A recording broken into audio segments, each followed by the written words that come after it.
বাংলাদেশ সেনাবাহিনীর কাছে আমি দুঃখিত।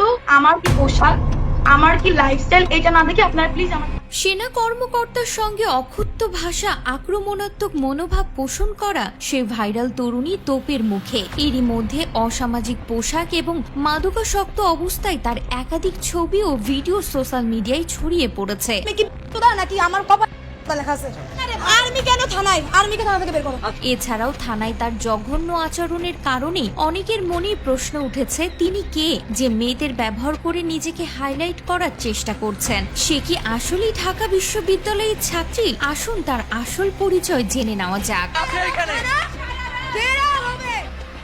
ফারজানা সাথী নামের এই মেয়ে মহিলা নিপীড়নের অভিযোগ নিয়ে শাহবাগ থানায় গিয়েছিলেন। সেখানে তিনি চেয়েছিলেন অভিযুক্তকে থানা থেকে বের করে 10 জন মেয়ে মিলে গণপিটুনি দিতে। এ বিষয়ে পুলিশ তাদের অনুমতিও দিয়েছিল, কিন্তু থানায় ডিউটিরত সেনাবাহিনীর ক্যাপ্টেন গণপিটুনির বিষয়ে রাজি হয়নি। তিনি আইন অনুযায়ী বিচার হবে বলে ফারজানাকে আশ্বস্ত করেন। যে কোনো ধরনের অরাজকতা যেন সৃষ্টি না হয় সে বিষয়ে তিনি খুবই তৎপর ছিলেন।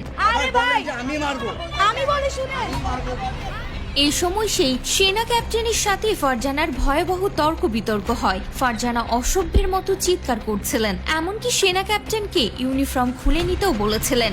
এক নাগাড়ে অশ্লীল ভাষায় গালিগালাজ করতে থাকেন। তবে ক্যাপ্টেন আশিক ভদ্রতার পরিচয় দিয়ে পরিস্থিতি নিয়ন্ত্রণে রাখেন। তিনি শান্তভাবে বলেন, আপনি যা বলবেন করে ফেলবেন, কিন্তু ব্যাপারটা এমন নয়। আমার জায়গায় অন্য কোনো সেনা ক্যাপ্টেন থাকলেও পরিস্থিতি আরো ভয়াবহ হতো।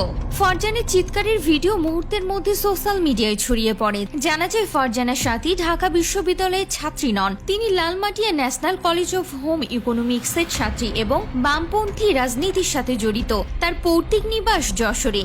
2023 সালে ফারজানার সাথী সহ 10 জন নারী একই অভিযুক্তের দ্বারা যৌন হয়রানির শিকার হয়েছিলেন। তাদের মধ্যে 4 জন একই সাথে বন্ধুর বাসায় থাকার সময় মাদক সেবন করেন এবং যৌন হয়রানির শিকার হন। এই ঘটনাটি সেই সময় ভাইরাল হলেও অনেকেই এক রুমে ছেলেদের সাথে তাদের স্বেচ্ছায় থাকার বিষয়টি গ্রহণ করেননি। সম্প্রতি ফারজানার সাথী ও তার সাথে এই হয়রানির শিকার হয়েছিলেন। তারা 10 জন মিলিতভাবে অভিযুক্তকে শাস্তি দেওয়ার জন্য থানায় গিয়েছিলেন। এ সময় ফারজানার আচরণ ছিল অত্যন্ত জঘন্য এবং বিতর্কিত।